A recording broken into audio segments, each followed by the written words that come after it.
What's up, guys? Welcome back to another video. If you haven't already, please consider subscribing to the channel. There's a lot of things that to consider. You need to consider a lot of things when you're trying to figure out what kind of or what size inverter do you need. You got to take in consideration of what you probably gonna be using in the truck. Or you're gonna be using a refrigerator, a computer, a printer, a TV, a video game. Those are the things you have to take in consideration, right? So whatever you plan on running in your truck, make a list of it, right?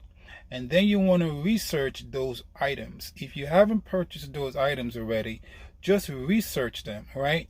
So if you plan on getting a TV, let's just say you want to get a 28 inch TV, or whatever inch you probably would be comfortable having in your truck. Just research that and try and have like an idea of how many wattage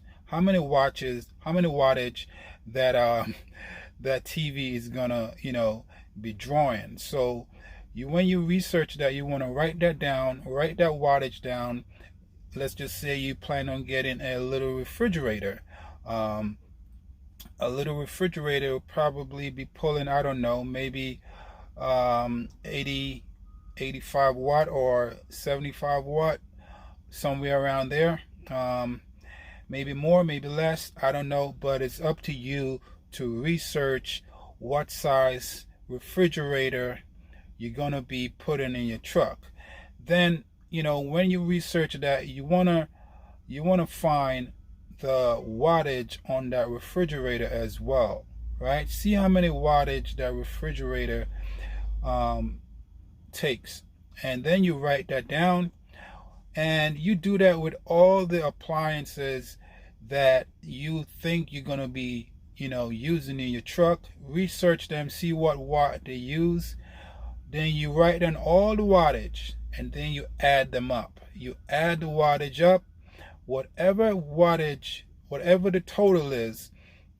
You want to get your inverter tailored to that total of wattage that you just calculated, right? So let's just say your total watt on all your appliances that you think you might use is about, I don't know, I'll say 1100, 1200, or 1500. Then you probably want to consider getting a 2000 watt inverter, or maybe a little bit less, right? But in my opinion, you probably want to get more wattage than you just calculated, right? If you just calculate a total wattage of all your appliances that you may use, and you get like 1200, you don't want to get a 1200 watt inverter. You want to get something a little bit more, because you never know, you're probably going to add something else in your truck in the future, or you just want a little bit more buffer on that total wattage that you got. So my opinion is, get something higher than you think you're gonna be using, right? So I recommend getting anything from 2000 watt to maybe 3000 watt, because again, you never know what you're gonna have. So in this case, I would say more is better. More wattage is better, because you can always add stuff to your inverter and not worried about it breaking the fuse, or tripping the breaker, or even catching a truck afire. No, we don't want that. But yeah, guys, just calculate all your appliances and get a total, and then you can figure out about what size wattage inverter you should consider purchasing. I hope this video, guys, I hope this helped you, and good luck on your inverter hunting. Me personally, I'm using a 2000 watt Jupiter inverter in my truck, and what I've used it on is my microwave, my laptop, my printer. Um, yeah, that's it. I have a refrigerator in my truck, but it's not hooked up to my inverter. It have a separate power source on this truck. So, but a 2000 watt inverter can run a little fridge in your truck, and other stuff, right? But here's a tip for you guys, right? Here's a tip. Um, if you're considering getting a 2000 watt inverter, you want to sometimes, you want to make sure you plug something out.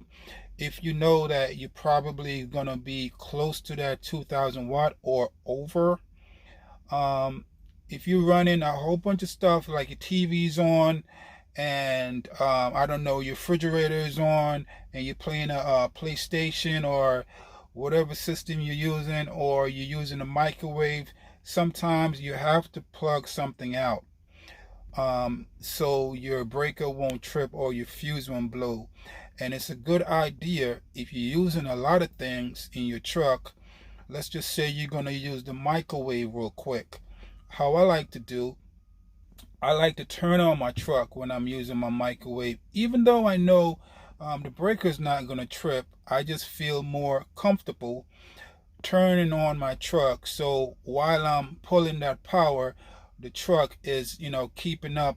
The inverter is keeping up with all that, wattage that being, pulled, because the truck is running. You know what I mean? So I'm not telling you guys to run your truck every time you have to use your TV or your refrigerator or whatnot. But with the microwave, I do like to run my truck while I'm running the microwave. I don't have to do that. It's just my preference. But yeah, if consider getting whatever um, inverter in your truck, sometimes you have to plug some things out that you're not gonna be using that minute, just to still get the inverter to run properly. Anyway, guys, if you haven't already, please consider subscribing to the channel, and I'll see you in the next video.